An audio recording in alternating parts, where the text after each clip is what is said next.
This monologue in the thumbprint of Mukhtar Mai is important because it shows Mukhtar's story and how she learned the importance of education and literacy.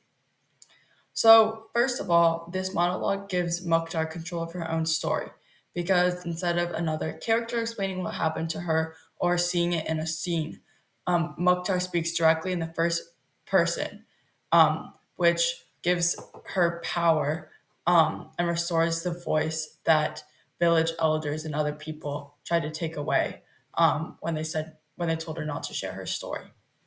And its rhetorical purpose is to make the audience listen to a woman who was expected to remain silent because she was the first person to take her attackers to court. It also humanizes her. Since this is an opera, there might not be as many chances to show the characters' traits compared to a play or something like that.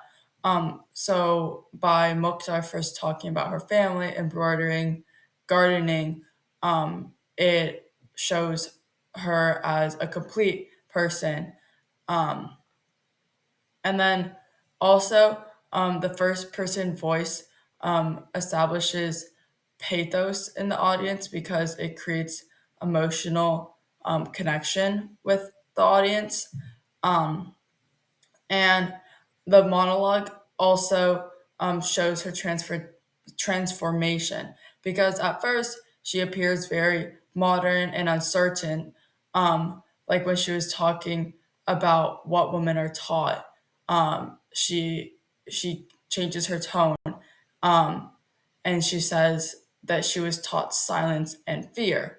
And when she talks about this, the repetition of I was taught is important because she didn't go to school. She didn't receive a formal education, but she still learned things through cultural lessons.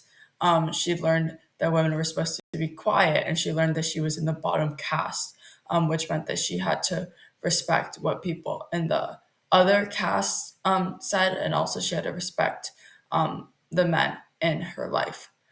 Um, and I think that her tone changes because she becomes more confident. And in the end, when she holds up that piece of paper that has her name signed in two different languages, that's really powerful. And it shows how she's grown as a person. I also think that this monologue forces the audience to understand why education should be a human, or why education is a human right, and why education is important. Because didn't know of the Constitution, and she didn't know that she had legal rights.